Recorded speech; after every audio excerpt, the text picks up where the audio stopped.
మొన్న జరిగినటువంటి మే 13వ తేదీ జరిగినటువంటి ఎలక్షన్లు చాలా ప్రశాంతమైన వాతావరణంలో మండల ప్రజలందరూ చాలా పద్ధతిగా జాగ్రత్తగా చేసుకున్నారు.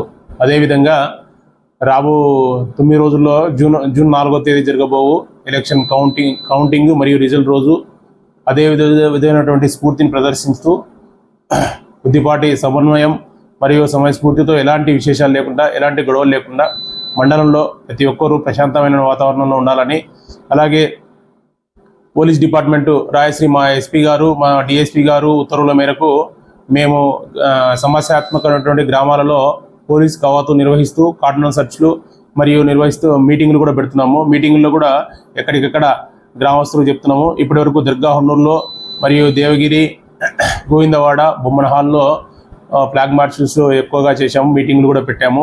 రాబో కౌంటింగ్ రోజు ఎట్టి పరిస్థితుల్లోనూ ప్రజలు గుమిగూడే విధంగా మరియు టపాసులు పేలుస్తూ విజయోత్సవ ర్యాలీలు చేసే విధంగా చేయకూడదని ఎలక్షన్ కమిషన్ చెప్పిన విధంగా టపాసులు నిషేధించబడ్డాయి. అలాగే విజయోత్సవ ర్యాలీలు కూడా నిషేధించబడ్డాయి. కాబట్టి మండలంలో ఉన్నటువంటి ప్రతి ఒక్కరూ పోలీస్ డిపార్ట్మెంట్కు సహకరించి రిజల్ట్ రోజు మరియు తర్వాతి రోజు ఎలాంటి అవాంఛనీయ సంఘటన జరగకుండా ప్రశాంతంగా ఉండాలని మా డిపార్ట్మెంట్ తరఫున తెలియజేస్తున్నాను.